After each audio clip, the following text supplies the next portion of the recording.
عليكم، كيف نتوما؟ لاباس عليكم؟ بخير؟ نتمنى ربي تكونوا بخير وعلى خير واموركم هانيه ان شاء الله. جيتكم مع فيديو جديد ووصفه جديده، والوصفه اليوم غتكون عباره عن بريوش اللي غادي نعمرو بالشوكولا. هاد البريوش غادي نعدلو من المدرسه لوليداتي يديهم معاهم، حسن من كما قلت لكم، حسن ما يبقاو يديو السقاطه. المهم غادي نشارك معكم هاد البريوش. خليكم مع المقادير وطريقه التحضير.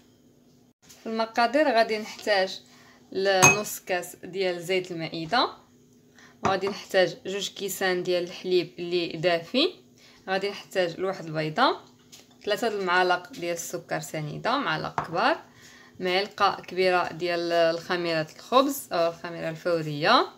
الا عندكم عجينه تعملوا المهم غرفه كبيره. عندي هنايا نص كيلو ديال الدقيق رطب، وعندي خميره الحلويات اللي غادي ناخذ منها غير معلقه صغيره، وعندي واحد الفانيلا اولا لافاني، وغادي نعمل شويه اولا رشيشه ديال الملحه. نبداو ان شاء الله على بركه الله. هنايا وضعت البيضه ديالي، نزيد عليها 3 المعالق ديال السكر، غنحاول نخدمهم شويه.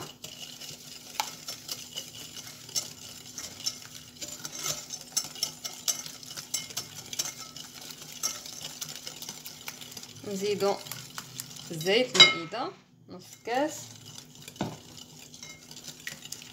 ونزيدو الحليب الدافي،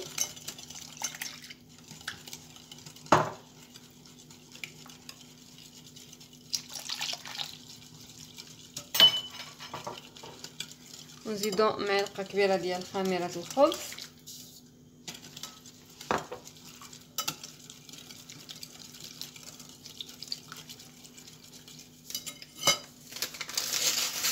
لافاني،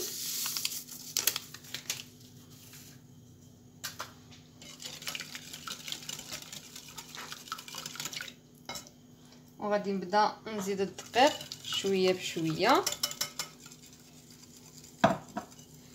رشيشه د الملحه،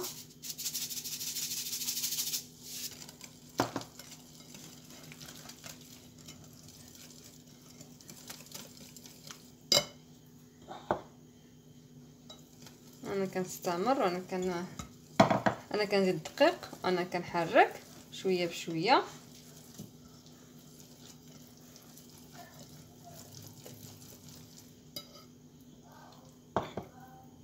الدقيق اللي مغربل من قبل طبيعه الحال. غادي تدخل لكم فيها نص كيلو ديال الطحين، يعني 500 غرام،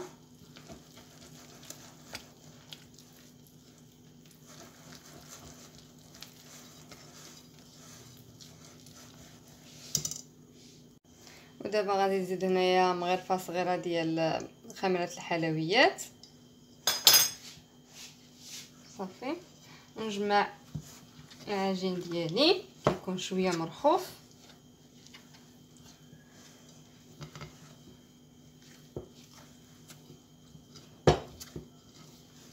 الا عجبكم هاد الطراب اليدوي خدموا بيدكم، ولكن غادي تبقى تلتصق لكم العجين في يدكم، واخا كيعذب شويه ولكن هكذا احسن.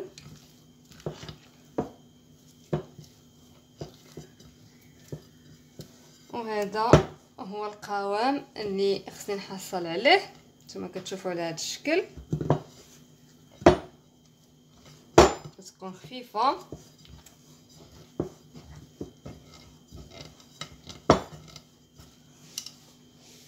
ودابا غادي نغطيها ونخليها تخمر لمده ديال نص ساعه المكانه، يعني 30 دقيقه.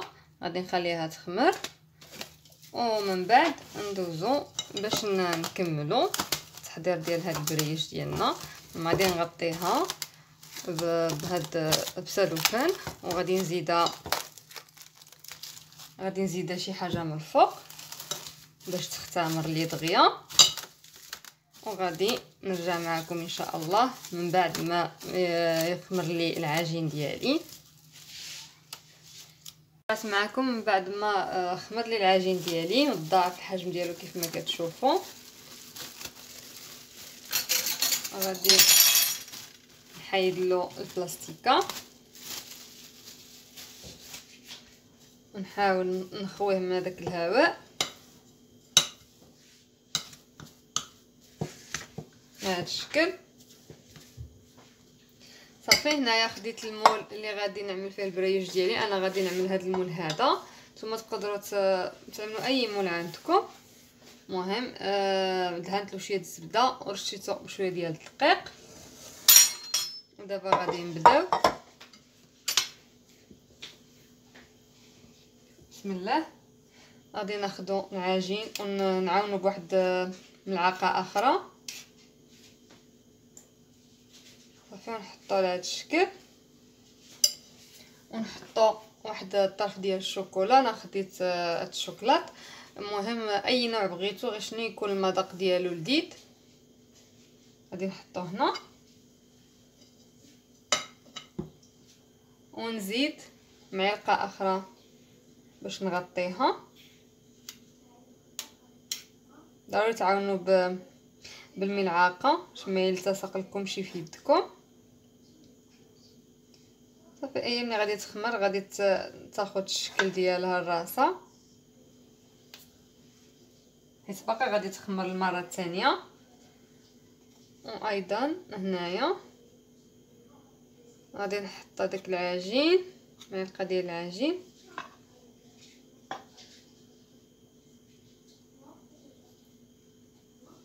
ونحطو الشوكولا. صافي غادي نكمل بهذه الطريقه، تنكمل العجين اللي عندي كامل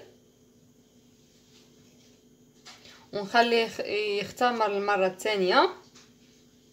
وعاد باش نرجع معكم باش ندهنوه بالبيض.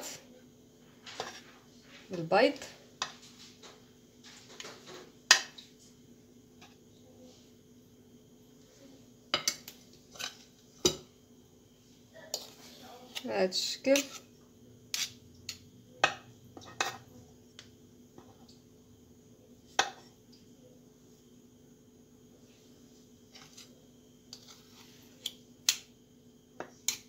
هاد البريوش كيجيو لذاذين بزاف، كيجيو خفافين. المهم باش ما نطولش عليكم الفيديو غادي نكمل ونرجع معكم ان شاء الله. رجعت معكم بعد ما اختمروا لي البريوش ديالي المره الثانيه. دابا غادي ندهنهم. عندي هنايا صفار بيضاء وشويه ديال لافاني. تقدروا تعملوا الحليب ولا الخل، المهم انا كيعجبني النكهه ديال لافاني. غادي ندهنوهم.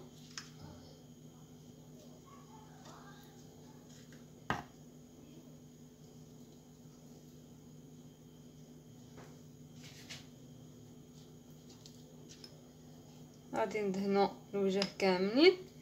وفرن عندي مسخن، سخنته على 180 درجه.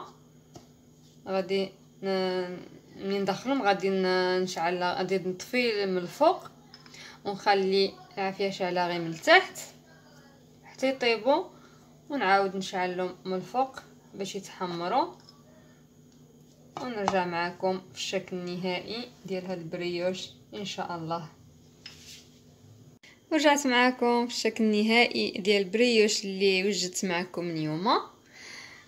كيجيو على هذا الشكل، كيجيو لذاذين. زينتهم بخطيطات ديال الشوكولا. يمكن لكم تخليوهم غير هكذاك ولا تعملوا لهم شويه ديال السكر كلاصي. المهم انا زينتهم على هذا الشكل نتوما كتشوفوا. انا غادي نقطع معكم وحده تشوفوها كيفاش جات من الداخل. هانتوما كتشوفوا كيفاش كيجيو. غادي نقطع معكم حيده تشوفوها كيفاش جات. بسم الله.